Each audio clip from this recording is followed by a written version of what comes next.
There are a couple of ways that we can access Google Meet.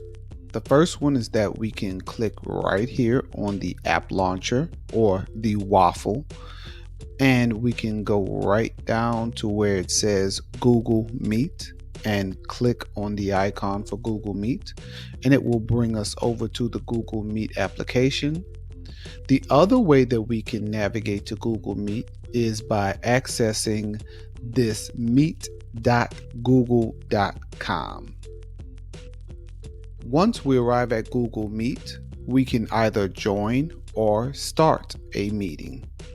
I'll go ahead and click on the button, and in order to join a meeting, we would put the meeting code, or if we want to start a meeting right now, we can just type in the name of our meet and then click continue.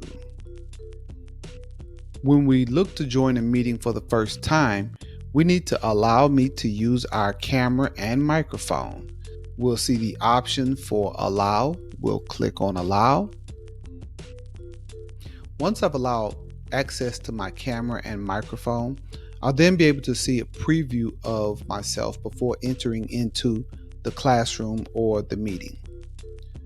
If we look in the window of the video, at the bottom left, there's the microphone icon, which is to turn on and off my audio. And then next to it, there is the video icon, which is to turn on and off my video. When I'm ready to enter into the classroom or into the meet, I can just click the Join Now button.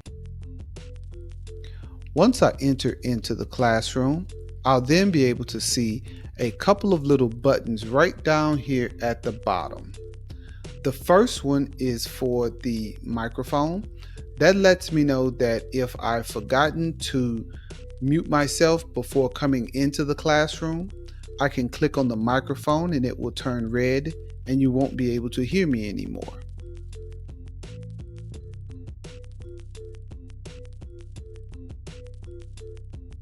When I click it again, it unmutes me. The button in the middle is to hang up to exit the classroom. The one next to it is the video camera icon. This is to turn on and off my video. So if I click on it, it will turn red and we'll only be able to see my image or photo that is associated with my Google account. When I click on the button again, it then brings my video back up. Here we also have closed captions. This means that if I click on the button, then everything I say will be transcribed on the screen, right down here at the bottom. Isn't that nice? Looks great.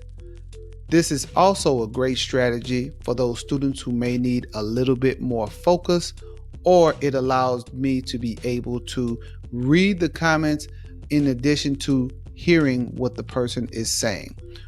Right now, closed captions are only available in English. To turn them off, I'll simply click on the closed caption sign again and it will turn off.